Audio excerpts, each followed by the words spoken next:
Bercerita tentang seorang pembunuh bayaran legendaris yang paling mematikan di dunia. Dia dijebak oleh organisasinya sendiri dan mati di tangan organisasinya. Setelah kematian dari sang legenda, dia terbangun di tubuh seorang yang sangatlah culun dan berusaha untuk membalaskan dendam dengan menggunakan identitas sebagai seorang polisi. Dan disinilah awal dendam itu dimulai. Video ini dibuka dengan menampilkan orang yang melaporkan kepada polisi. Dia mengatakan kalau ada seseorang yang diganggu oleh sekelompok preman dan dia meminta bantuan. Baik Nona, kami akan segera mengurusnya. Dan dia pun pergi. Sesampainya di tempat yang dimaksud, polisi itu melihat kalau preman itu jumlahnya lumayan banyak. Rekan yang berada di sebelahnya mengatakan, apakah kita harus membantunya? Apakah tidak melihat jumlah mereka sangatlah banyak? Mana mungkin kita bisa mengalahkan mereka semua? Jadi jangan terlalu gegabah. Ketika mereka masih sibuk memikirkan apakah akan membantu atau tidak, datang satu polisi yang gagah dan berani.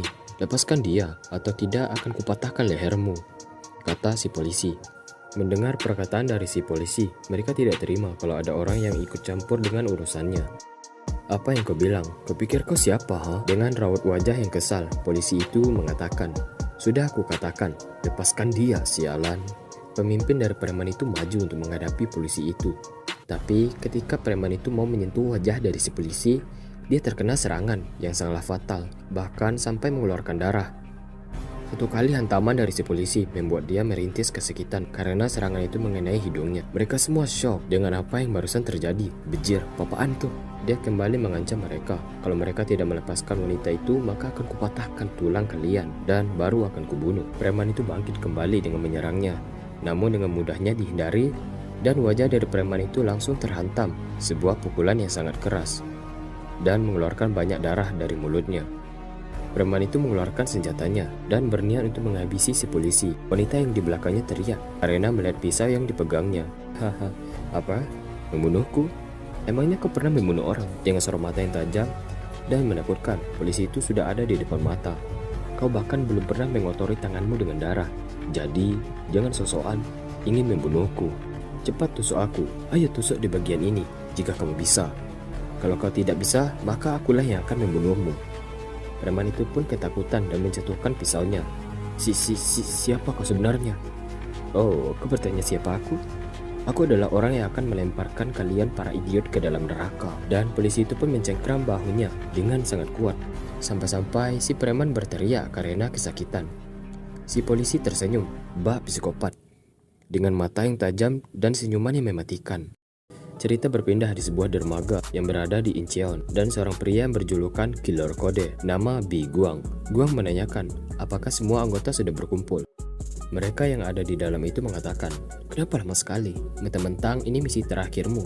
Sudah cukup basa-basinya, apa misi kali ini? Lalu dari arah belakang, ada seorang pria besar yang memegang rantai, bertujuan untuk mencekik Guang dari belakang. Dengan refleks yang sangat cepat, Guang berhasil menghindari serangan berbahaya itu dan menumbangkan orang yang menyerangnya. Hei, apa-apaan ini, ha? Raut wajah Guang seketika berubah menjadi sangat marah. Si kuning tersenyum dan memerintahkan semua orang untuk menyerang Guang. Satu orang terkena hantaman lutut dan satu orang lagi kena tendangan keras dari Guang. Dan satunya lagi berhasil dicekik oleh Guang dengan rantai yang ada di tangannya. Dengan aura yang mengerikan yang dipancarkan, apakah kau pikir hanya dengan para kerucut ini bisa mengalahkanku, ha? Sebenarnya aku tidak mau menggunakan cara ini, tapi karena aku tidak punya cara lain lagi, so say goodbye, pembunuh legendaris Tuan Bi Guang.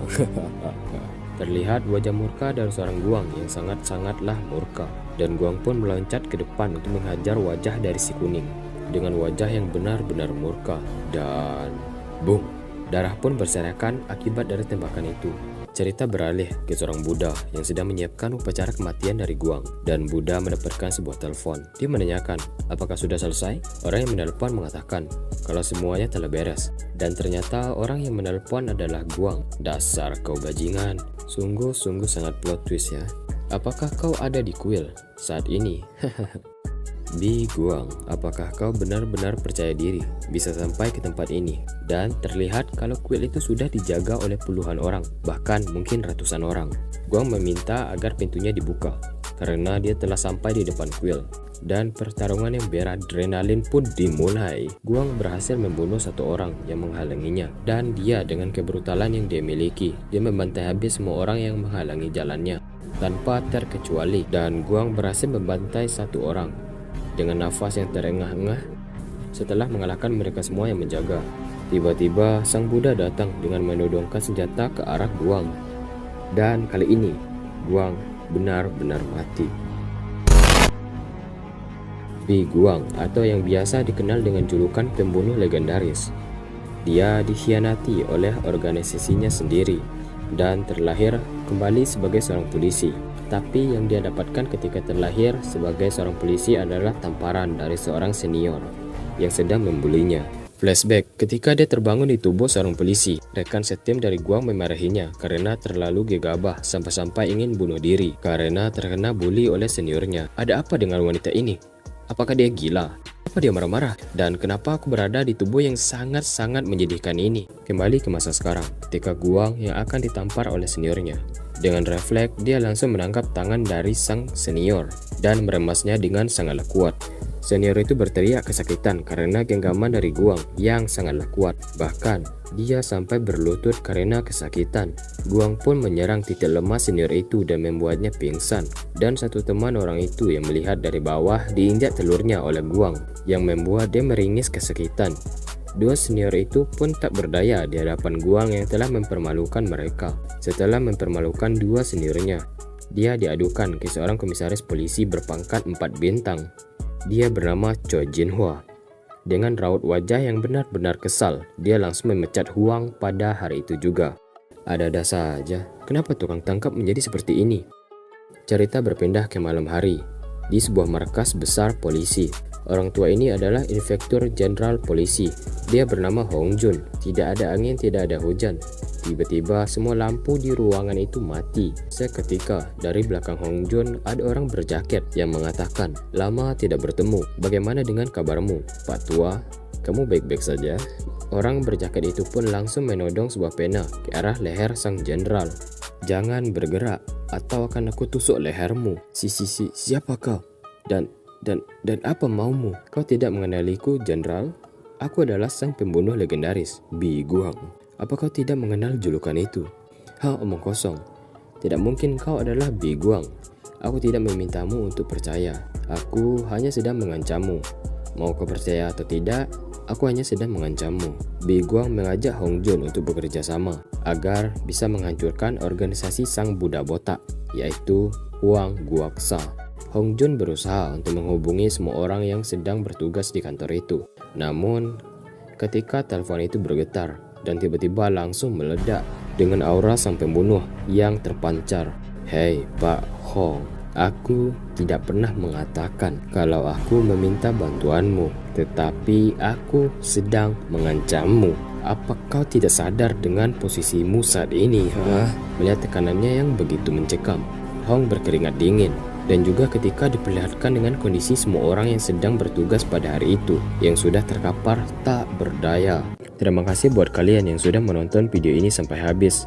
Dukung terus channel ini agar bisa menembus jam tayang dan mencapai 1000 subscriber agar bisa terus memberikan hiburan kepada kalian. Tulis juga pendapat kalian di kolom komentar. Jangan lupa di subscribe.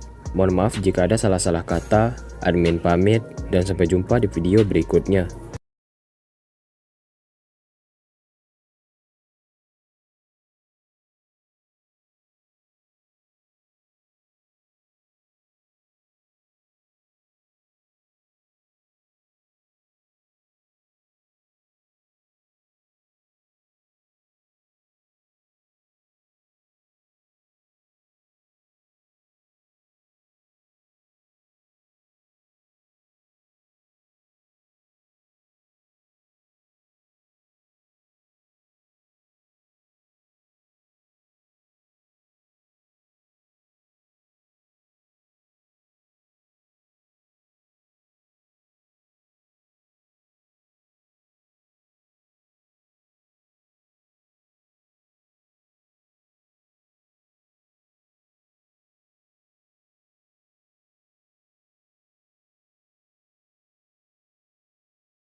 Bercerita tentang seorang pembunuh bayaran legendaris yang paling mematikan di dunia. Dia dijebak oleh organisasinya sendiri dan mati di tangan organisasinya. Setelah kematian dari sang legenda, dia terbangun di tubuh seorang yang sangatlah culun dan berusaha untuk membalaskan dendam dengan menggunakan identitas sebagai seorang polisi. Dan disinilah awal dendam itu dimulai. Video ini dibuka dengan menampilkan orang yang melaporkan kepada polisi. Dia mengatakan kalau ada seseorang yang diganggu oleh sekelompok preman dan dia meminta bantuan. "Ah, baik Nona, kami akan segera mengurusnya." Dan dia pun pergi. Sesampainya di tempat yang dimaksud, polisi itu melihat kalau preman itu jumlahnya lumayan banyak. Rekan yang berada di sebelahnya mengatakan, "Apakah kita harus membantunya? Apakah tidak melihat jumlah mereka sangatlah banyak? Mana mungkin kita bisa mengalahkan mereka semua? Jadi jangan terlalu gegabah." Ketika mereka masih sibuk memikirkan apakah akan membantu atau tidak, datang satu polisi yang gagah dan berani. "Lepaskan dia, atau tidak akan kupatahkan lehermu," kata si polisi. Mendengar perkataan dari si polisi, mereka tidak terima kalau ada orang yang ikut campur dengan urusannya. "Apa yang kau bilang? Kau pikir kau siapa, ha?" Dengan raut wajah yang kesal, polisi itu mengatakan, "Sudah aku katakan, lepaskan dia, sialan." Pemimpin dari preman itu maju untuk menghadapi polisi itu. Tapi ketika preman itu mau menyentuh wajah dari si polisi, dia terkena serangan yang sangatlah fatal, bahkan sampai mengeluarkan darah. Satu kali hantaman dari si polisi membuat dia merintis kesakitan karena serangan itu mengenai hidungnya. Mereka semua shock dengan apa yang barusan terjadi. "Bejir, apaan tuh?" Dia kembali mengancam mereka. "Kalau mereka tidak melepaskan wanita itu, maka akan kupatahkan tulang kalian dan baru akan kubunuh." Preman itu bangkit kembali dengan menyerangnya, namun dengan mudahnya dihindari dan wajah dari preman itu langsung terhantam sebuah pukulan yang sangat keras dan mengeluarkan banyak darah dari mulutnya. Preman itu mengeluarkan senjatanya dan berniat untuk menghabisi si polisi. Wanita yang di belakangnya teriak karena melihat pisau yang dipegangnya. "Haha, apa? Membunuhku? Emangnya kau pernah membunuh orang?" Dengan sorot mata yang tajam dan menakutkan, polisi itu sudah ada di depan mata. "Kau bahkan belum pernah mengotori tanganmu dengan darah. Jadi, jangan sok-sokan ingin membunuhku. Cepat tusuk aku. Ayo tusuk di bagian ini jika kamu bisa. Kalau kau tidak bisa, maka akulah yang akan membunuhmu." Preman itu pun ketakutan dan menjatuhkan pisaunya. Siapa kau sebenarnya?" "Oh, kau bertanya siapa aku? Aku adalah orang yang akan melemparkan kalian para idiot ke dalam neraka." Dan polisi itu pun mencengkram bahunya dengan sangat kuat, sampai-sampai si preman berteriak karena kesakitan. Si polisi tersenyum, bak psikopat, dengan mata yang tajam dan senyuman yang mematikan. Cerita berpindah di sebuah dermaga yang berada di Incheon dan seorang pria yang berjulukan Killer Kode, nama Bi Guang. Guang menanyakan apakah semua anggota sudah berkumpul. Mereka yang ada di dalam itu mengatakan, "Kenapa lama sekali? Mentang-mentang ini misi terakhirmu. Sudah cukup basa-basinya. Apa misi kali ini?" Lalu dari arah belakang ada seorang pria besar yang memegang rantai, bertujuan untuk mencekik Guang dari belakang. Dengan refleks yang sangat cepat, Guang berhasil menghindari serangan berbahaya itu dan menumbangkan orang yang menyerangnya. Hei, apa-apaan ini, ha?" Raut wajah Guang seketika berubah menjadi sangat marah. Si kuning tersenyum dan memerintahkan semua orang untuk menyerang Guang. Satu orang terkena hantaman lutut dan satu orang lagi kena tendangan keras dari Guang, dan satunya lagi berhasil dicekik oleh Guang dengan rantai yang ada di tangannya. Dengan aura yang mengerikan yang dipancarkan, "Apakah kau pikir hanya dengan para kerucut ini bisa mengalahkanku, ha?" Sebenarnya aku tidak mau menggunakan cara ini, tapi ya karena aku tidak punya cara lain lagi, so say goodbye, pembunuh legendaris Tuan Bi Guang. Terlihat wajah murka dari seorang Guang yang sangat-sangatlah murka, dan Guang pun meloncat ke depan untuk menghajar wajah dari si kuning dengan wajah yang benar-benar murka, dan boom, darah pun berserakan akibat dari tembakan itu. Cerita beralih ke seorang Buddha yang sedang menyiapkan upacara kematian dari Guang, dan Buddha mendapatkan sebuah telepon. Dia menanyakan, "Apakah sudah selesai?" Orang yang menelpon mengatakan kalau semuanya telah beres, dan ternyata orang yang menelpon adalah Guang. "Dasar kau bajingan, sungguh-sungguh sangat plot twist ya. Apakah kau ada di kuil saat ini?" "Bi Guang, apakah kau benar-benar percaya diri bisa sampai ke tempat ini?" Dan terlihat kalau kuil itu sudah dijaga oleh puluhan orang, bahkan mungkin ratusan orang. Guang meminta agar pintunya dibuka karena dia telah sampai di depan kuil. Dan pertarungan yang beradrenalin pun dimulai. Guang berhasil membunuh satu orang yang menghalanginya, dan dia dengan kebrutalan yang dia miliki, dia membantai habis semua orang yang menghalangi jalannya tanpa terkecuali. Dan Guang berhasil membantai satu orang dengan nafas yang terengah-engah setelah mengalahkan mereka semua yang menjaga. Tiba-tiba sang Buddha datang dengan menodongkan senjata ke arah Guang, dan kali ini Guang benar-benar mati. Bi Guang, atau yang biasa dikenal dengan julukan pembunuh legendaris, dia dikhianati oleh organisasinya sendiri dan terlahir kembali sebagai seorang polisi. Tapi yang dia dapatkan ketika terlahir sebagai seorang polisi adalah tamparan dari seorang senior yang sedang membulinya. Flashback, ketika dia terbangun di tubuh seorang polisi, rekan setim dari Guang memarahinya karena terlalu gegabah sampai-sampai ingin bunuh diri karena terkena bully oleh seniornya. Ada apa dengan wanita ini? Apakah dia gila? Apa dia marah-marah? Dan kenapa aku berada di tubuh yang sangat-sangat menyedihkan ini? Kembali ke masa sekarang, ketika Guang yang akan ditampar oleh seniornya. Dengan refleks, dia langsung menangkap tangan dari sang senior dan meremasnya dengan sangatlah kuat. Senior itu berteriak kesakitan karena genggaman dari Guang yang sangatlah kuat. Bahkan, dia sampai berlutut karena kesakitan.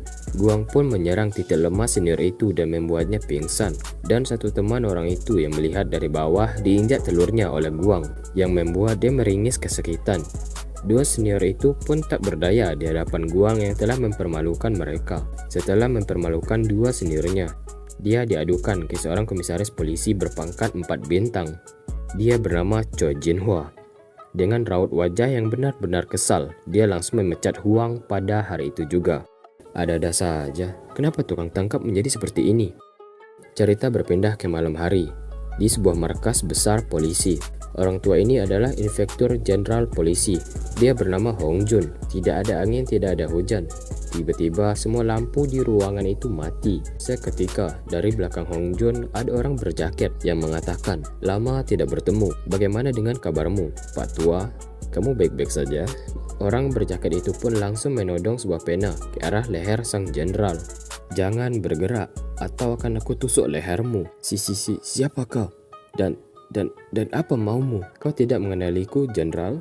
Aku adalah sang pembunuh legendaris, Bi Guang. Apa kau tidak mengenal julukan itu? Omong kosong. Tidak mungkin kau adalah Bi Guang. Aku tidak memintamu untuk percaya. Aku hanya sedang mengancammu. Mau kau percaya atau tidak, aku hanya sedang mengancammu. Bi Guang mengajak Hong Jun untuk bekerja sama agar bisa menghancurkan organisasi sang Buddha botak, yaitu Huang Guoksa. Hong Jun berusaha untuk menghubungi semua orang yang sedang bertugas di kantor itu. Namun, ketika telepon itu bergetar dan tiba-tiba langsung meledak dengan aura sang pembunuh yang terpancar. "Hei Pak Hong, aku tidak pernah mengatakan kalau aku meminta bantuanmu, tetapi aku sedang mengancammu. Apa kau tidak sadar dengan posisimu saat ini?" Melihat tekanannya yang begitu mencekam, Hong berkeringat dingin. Dan juga ketika diperlihatkan dengan kondisi semua orang yang sedang bertugas pada hari itu, yang sudah terkapar tak berdaya. Terima kasih buat kalian yang sudah menonton video ini sampai habis. Dukung terus channel ini agar bisa menembus jam tayang dan mencapai 1000 subscriber agar bisa terus memberikan hiburan kepada kalian. Tulis juga pendapat kalian di kolom komentar. Jangan lupa di subscribe. Mohon maaf jika ada salah-salah kata. Admin pamit dan sampai jumpa di video berikutnya.